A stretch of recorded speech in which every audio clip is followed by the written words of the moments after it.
right, show Lumineers. Yay! It's season 5. We did it. 5 successful seasons because of you. You guys made it for us. Thank you for lending us your eyes, your ears, the tips of your fingers, because we love those comments you send in. It is fabulous. I'm your host, Jamie Butler, the Everyday Medium, and in this season, we're going to talk about all things energy. All of it. You might be thinking, okay, what is energy? Well, every culture has a different name for it. So the Chinese call it qi. The Japanese call it ki. Prana is the Hindu word. The Russians call it bioenergy. The Polynesians call it mana. There's so many different words. Like the Christians call it light or Holy Spirit. I mean, it's everywhere around us. I like to call it the universal life force, which is actually definition of Reiki. Reiki is universal life force. I happen to be a Reiki master. It's something I'm very proud of and I love teaching these classes. Hello to my little Reiki masters that are out there that have been in my class with me. Thank you.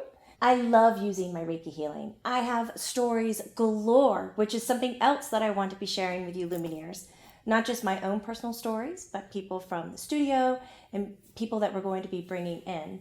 So one little story that comes to mind for me when I was using my Reiki healing, and I got my mastership in 96. It took me 4 years to complete my Reiki mastership. So this is way back when Reiki kind of was coming out of its shell in the United States. So it was based in Japan.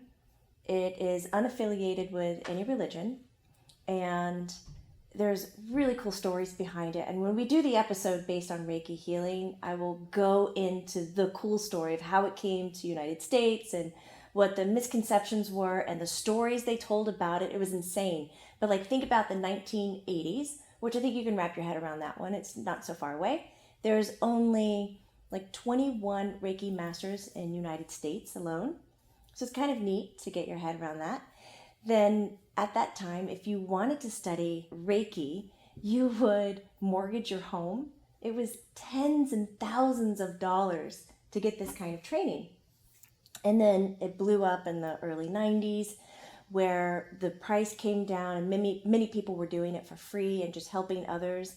And then the mid 90s is when it started to get published. And all the secret symbols that you should not show or write down on paper were being published in books. It was like insane for us people who were already in it. So I was trained in a traditional sense where when I went to class and we were learning the techniques and the symbols and the healing, you didn't get a pen and paper. You didn't get a chance to like practice and take it home with you. You didn't get a workbook, nothing. It was word of mouth.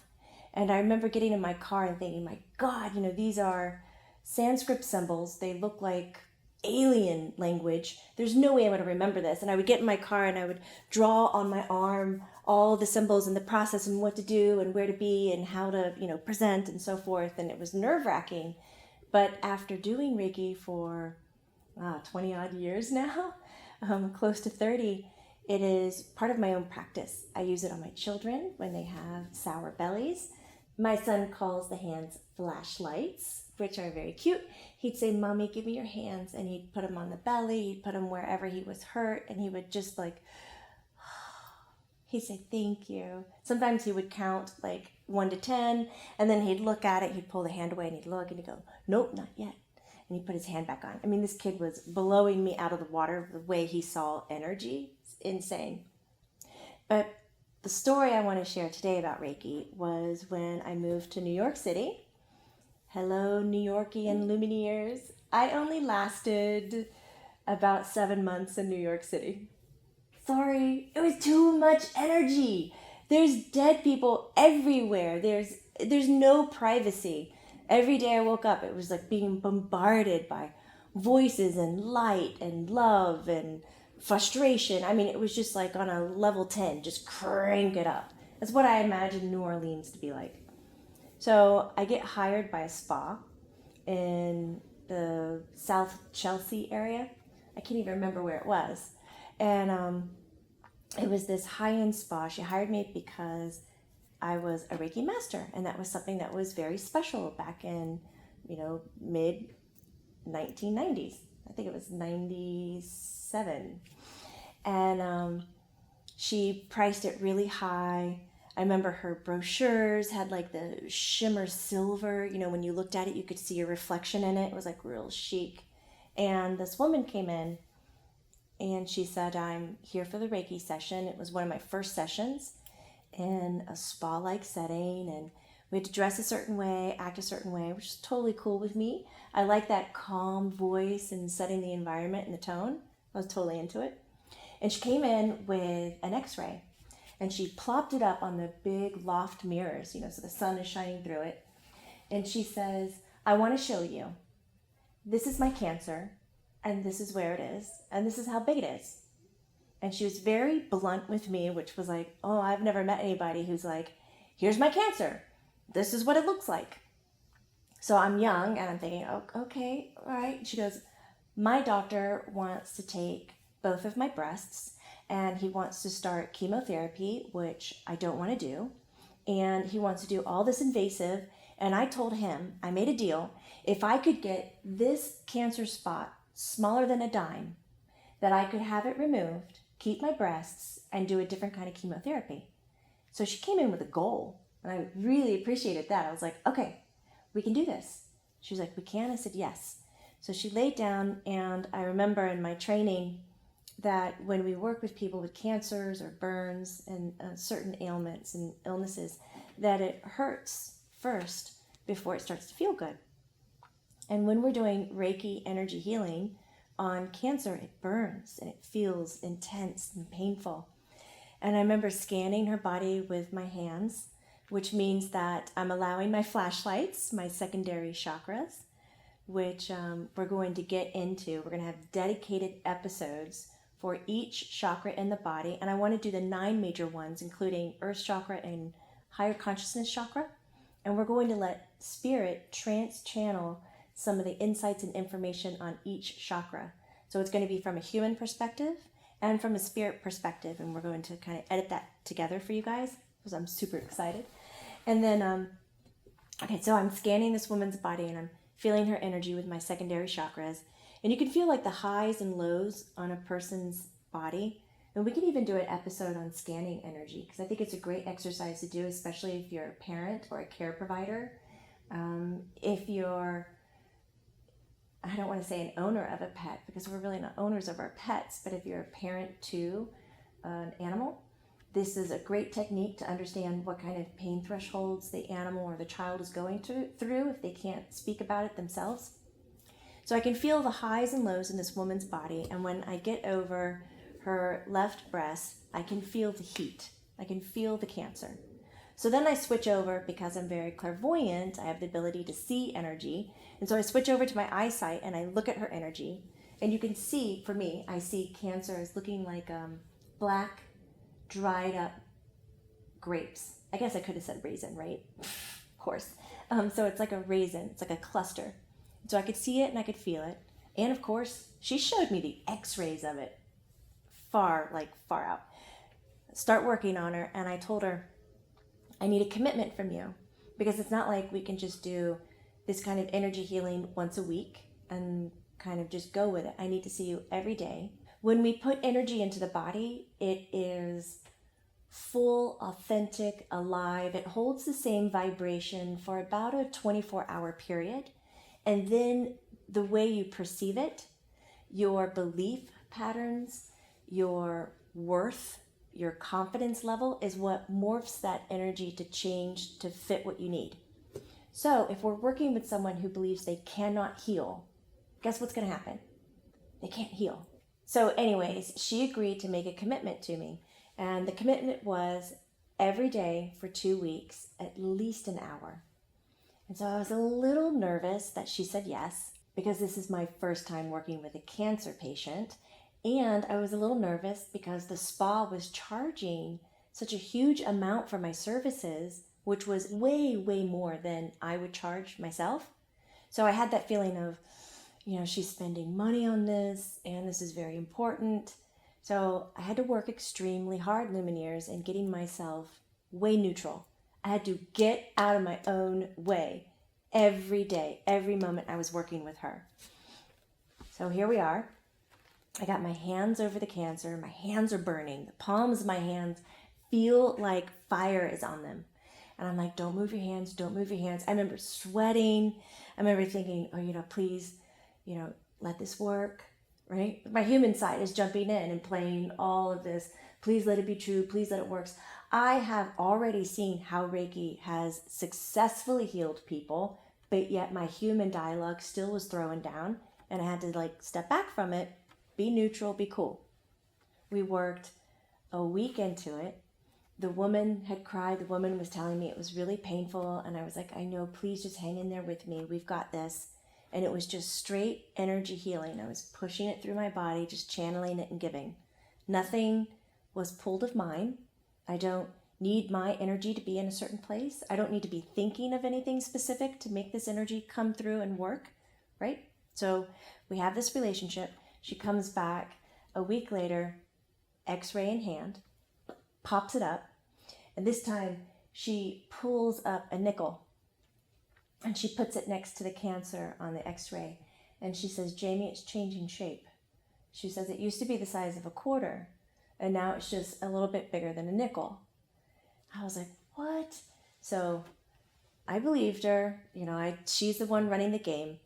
I didn't measure the first one, so I was like, I don't really know. So we went in it for one more week.